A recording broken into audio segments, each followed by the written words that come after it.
Selamat sejahtera, kami daripada kumpulan 4 akan membentangkan kajian kes yang bertajuk Putrajaya tidak mengutamakan keselamatan pantai timur Sabah.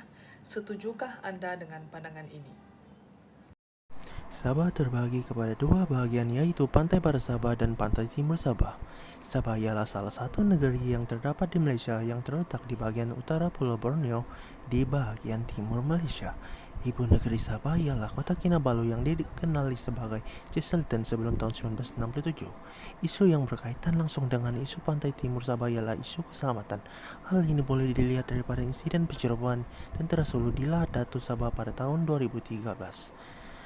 Pencerobohan bertujuan untuk menuntut semula wilayah mereka di bagian timur Sabah. Pertempuran tersebut telah mengorbankan ramai orang. Insiden pencerobohan di pantai timur Sabah pada tahun 2013 boleh menggugat keselamatan di pantai timur Sabah dan keselamatan penduduk Malaysia di Sabah. Insiden seperti ini merupakan ancaman kepada negara. Kerajaan pusat perlulah mengambil berat supaya memperketatkan kawalan di sempadan perairan Sabah dan menambah aset pertahanan ketenteraan Malaysia. Terdapat beberapa faktor utama yang dapat menggugat keselamatan di kawasan pantai timur Sabah, dan antaranya adalah kegiatan pelanunan. Kegiatan pelanunan ini berlaku dapat dilihat melalui faktor kawasan geografi pantai timur Sabah dan sempadan negara para lanun yang menjalankan kegiatan ini di pantai timur Sabah. Jika dilihat melalui perspektif kawasan geografi, lokasi pantai timur Sabah terletak berhampiran dengan Lautan Sulu, membuatkan ramai warga negara Filipina yang bertindak untuk menjadi lanun dan menjalankan kegiatan yang keji ini serta menceroboh perairan Sabah sekaligus mengancam kedaulatannya. Faktor yang seterusnya adalah kawasan perairan besar di Sabah.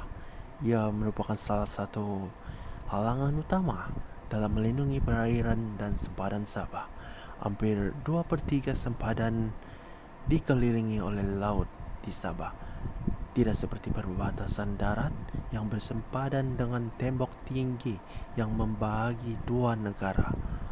Hal ini memberikan kekangan yang berterusan kepada kerajaan negeri dan persekutuan dari segi diplomasi, politik, dan keselamatan. Selain daripada itu, terdapat juga faktor kekurangan anggota Agensi Penguatkuasaan Maritim Malaysia (APMM). Sebagai contoh, serangan Lahad Datu yang berlaku pada awal bulan Februari tahun 2013 oleh pengganas Sulu dari selatan Filipina menunjukkan kerentanan dan kekurangan keselamatan maritim di sepanjang pantai timur Sabah.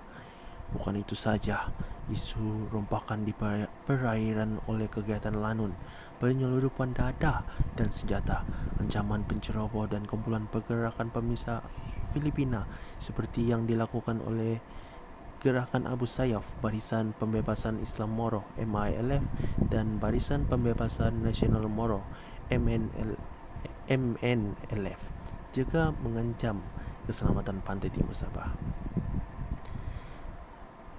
Faktor yang keempat ialah Agensi Keselamatan Negara bersekongkol dengan pihak ketiga. Pada Ogos 2013, Mahkamah Tinggi Kota Kinabalu menjatuhkan hukuman penjara selama 7 tahun ke atas anggota cawangan Ibu Pejabat Polis Daerah IPD Lahad Datu, yaitu Kopral Hasan Ali Basari, mengikut Seksyen 130M Kanun Keseksaan dalam kes pencerobohan Lahad Datu. Menurut kes mahkamah, dia kerap bertemu dengan Datuk Akbemuddin Kiram, yaitu pemimpin tentera Kiram dari selatan Filipina, dan dia dituduh gagal mengambil maklumat penting mengenai kemungkinan pencerobohan dan serangan luar serta menyembunyikan maklumat mengenai kegiatan pengganas di pantai timur Sabah. Akibatnya, hal ini menunjukkan bahwa ketidaksetiaan dan ketidakcakapan pengurusan keselamatan dan ianya kurang mantap di kalangan pegawai itu sendiri menyebabkan berlakunya isu keselamatan seperti ini dan kemungkinan boleh berlaku di masa yang akan datang yang lebih serius. Oleh hal yang demikian, tindakan harus segera diambil dengan segera agar dapat menghalangnya daripada berlaku lagi. Seterusnya, kami akan membincangkan pendirian kami dan bukti Putrajaya mengutamakan isu keselamatan pantai timur Sabah. Isu pelanunan tuntutan bertindih pendatang tanpa izin dan penggolakan politik merupakan antara isu keselamatan di pantai timur Sabah. Berdasarkan pernyataan Putrajaya tidak mengutamakan keselamatan pantai timur Sabah, kami sebagai pengaji tidak bersetuju terhadap pandangan ini. Hal ini demikian kerana Putrajaya telah dilihat memainkan peranan yang penting dalam mengendalikan isu-isu yang melanda di pantai timur Sabah. Sebagai contoh, usaha yang dilakukan oleh Putrajaya ialah mewujudkan Special Security Area dan pengisytiharan Eastern Sabah Safety Zone. Selain itu, Putrajaya juga terlibat dalam penubuhan agensi penguatkuasa maritim Malaysia. Seterusnya, diplomasi telah menjadi saluran untuk berkomunikasi dan berunding dengan negara-negara di peringkat antarabangsa.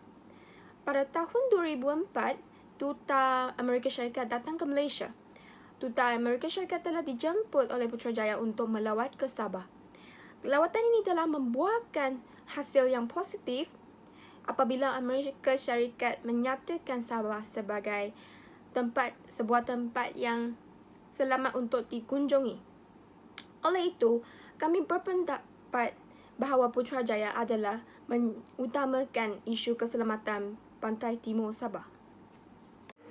Seterusnya kami akan membentangkan 4.0 yaitu sorotan literature, di mana ia menunjukkan bukti bahawa kawasan pantai timur Sabah sentiasa dalam kejagaan dan keselamatan kerajaan. Okey, bukti pertama ialah penubuhan kawasan pantai timur Sabah, Eskom. Menurut Zarina Othman, Muhammad Kamal, Firdaus Abdul Jabbar dan Nur Azizan Idris pada 2016, iaitu Eskom dikenali sebagai Eastern Sabah Security Command, telah diwujudkan ekoran daripada insiden Tandua di Lahad Datu. Okey, seterusnya ya menurut daripada Ramli Dollah dan juga Muhammad Zamri pada tahun 2015 menyatakan bahawa Datuk Seri Najib Tun Abdul Razak yang merupakan Perdana Menteri pada ketika itu mengumumkan bahawa bahagian pantai timur Sabah ini dijadikan sebagai kawasan keselamatan khas, iaitu Special Security Area, semasa lawatannya ke Tandua pada 7 Mac 2013. Beliau menyatakan bahawa pantai timur Sabah ini sentiasa dalam jagaan Eskom. Okey. Menurut lagi berita bernama tahun 2014, Eskom merupakan gabungan beberapa agensi keselamatan, iaitu Angkatan Tentera Malaysia (ATM), Polis Diraja Malaysia (PDRM), Agensi Penguatkuasa Maritim APMM, dan Kastam Diraja Malaysia dan Immigration. Menurut Nur Wahida pada tahun 2018 menyatakan bahawa kejayaan Eskom ini terdiri daripada 4 elemen. Yang pertamanya ialah meningkatkan kemampuan dalam perisikan. Seterusnya melibatkan pemantauan dan juga pengawalan pantai timur Sabah dalam tempoh 24 jam sehari. Elemen ketiga pula beliau menyatakan bahawa kemampuan negara ini perlu dipertingkatkan untuk menghalang daripada sebarang ancaman yang mampu membahayakan keselamatan yang datang daripada laut. Seterusnya, kejayaan Eskom juga adalah untuk dapat menguatkuasakan undang-undang yang lebih tegas agar tindakan yang segera dapat diambil dalam menghadapi sebarang ancaman yang akan datang. Bukti kedua ialah kerjasama antara komponen awam termasuk Eskom, Kastam, Immigration, APM, ATM dan Jabatan Polis. Okey, menurut sebuah artikel yang dikarang oleh Ramli Dollah dan Muhammad Zamri 2014 dalam temu duganya bersama Encik Saharani menyatakan bahwa penubuhan Eskom adalah sangat penting bagi penduduk yang berada di Sabah kerana kehadiran agensi ini mengurangkan kebimbangan insiden seperti pencerobohan tanduoh daripada berulang semula, serta mampu mengekang masalah-masalah lain seperti aktiviti perlanunan, rompakan laut, membanteras jenayah, dan mengelakkan berlakunya jenayah yang dilakukan warga asing di kawasan Sabah. Menurut Asnia Asgali dan Fazli Abdul Hamid 2018, Immigration juga memberi perlindungan di kawasan pantai timur Sabah. Kehadiran buruh asing perikanan yang tidak mempunyai permit kerja dapat ditangani. Selain itu, menurut Azrul dan Aniza pada tahun 2007 bahwa Angkatan Tentera Malaysia ataupun ATM ini beliau telah melancarkan operasi mengawal kawasan perairan tersebut hasil daripada peristiwa sekumpulan anggota kumpulan Abu Sayyaf ASG yang telah menculik dan menahan 21 orang pelancong di sebuah peranginan di Pulau Sipadan, Sabah. Kerjasama melalui PDRM juga. PDRM telah menubuhkan unit udara polis yang berpangkalan di lapangan terbang Sungai Besi dan ditugaskan untuk menjalankan rondaan udara sekitar wilayah perairan Malaysia. Rohanas Harun 2009. Bukti yang ketiga ialah memindahkan kem Angkatan Tentera Lokawi dan menempatkan MMIA di pantai timur Sabah. Menurut berita Utusan Borneo 2019, Ketua Menteri Datuk Seri Panglima Muhammad Syafiq Abdal telah mengesah kerajaan supaya memindahkan kekuatan Angkatan Tentera Malaysia ATM di kem Lokawi ke pantai timur, khususnya di Lahad Datu. Menurut Borneo Today pada tahun 2019, Kerajaan Sabah terus mengulangi permintaan penempatan batalion tentera di pantai timur Sabah berikutan ancaman keselamatan yang kerap berlaku di kawasan perairan tersebut. Menurut di berita bernama 2021, Kementerian Pertahanan akan meneliti cadangan pemindahan kekuatan Angkatan Tentera Malaysia ATM di kem Tentera Lokawi, Kota Kinabalu ke kawasan pantai timur Sabah menerusi Majlis Keselamatan Negara MKN. Menurut Muhammad 2019, idea pelaksanaan strategi Laut Biru ini tercetus oleh Prof. Wan Chan Kim dan Prof. Reni Maubon, di mana idea pendekatan ini bertujuan untuk menawarkan satu cara yang kreatif dan juga sistematik dalam pembangunan dan pembinaan prasarana di seluruh tempat untuk membantu kestabilan kemajuan luar bandar. Oke, yang terakhir, menurut daripada berita Harian Metro pada tahun 2015, Laksamana Datuk Seri Ahmad Kamaruzaman berkata bahwa pelaksanaan strategi Lautan Biru ini turut digunakan pakai oleh kerajaan dalam membendung kemasukan pendatang asing tanpa izin di Sabah. Dan bagi penyelesaian di mana keselamatan pantai timur Sabah ni sebenarnya dijaga oleh Putrajaya.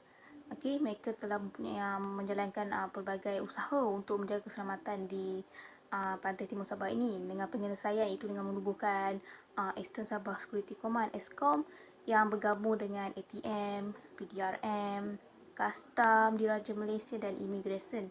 Dan juga diorang Putrajaya menubuhkan Eastern Sabah Security Zone ataupun S-Zone yang meliputi 10 daerah di pantai timur Sabah, iaitu Kudat, Kota Marudu, Kinabatangan, Pitas, Peluran, Sandakan, Lahad Datu, Punak dan Tawau.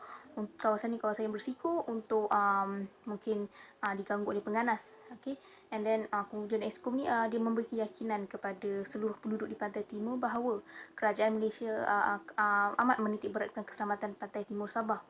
Jadi dalam melindungi S-Zone ni, ESCOM mendapat peruntukan sebanyak 75 juta bagi tujuan pengurusan kawasan East Zone ni, dan kemudian diperuntukkan sebanyak 2.6 juta untuk keperluan peralatan ATM. Ini menunjukkan bahawa Putrajaya menitik beratkan keselamatan di Sabah dengan memberikan inisiatif-inisiatif untuk keperluan di pantai timur Sabah. Jadi kesimpulannya, Malaysia ini merupakan sebuah negara yang amat menitik beratkan keselamatan rakyatnya, keamanan dan kestabilan. Kenyataan bahawa Putrajaya ini tidak mengutamakan keselamatan pantai timur Sabah sebenarnya bertentangan dengan usaha-usaha yang dijalankan oleh Putrajaya, di mana terdapat inisiatif penubuhan Eskom, S-Zone, penempatan MMEA di pantai timur Sabah dan pelaksanaan strategi lautan biru NBAOs. Tidak dinafikan bahawa terdapat kekurangan dalam usaha Putrajaya bagi membendung masalah seperti kekurangan aset APMM untuk mengawal ketat sepadan Sabah di pantai bahagian pantai timur Sabah. Namun, ia tidak menjadi satu alasan untuk menidakkan usaha-usaha yang dilakukan oleh Putrajaya sehingga menyatakan bahawa Putrajaya tidak mengutamakan keselamatan pantai timur Sabah. Jadi, kami optimis bahawa Putrajaya akan terus mengutamakan keselamatan pantai timur Sabah dan usaha-usaha kawalan keselamatan pasti akan dipertingkatkan di masa akan datang.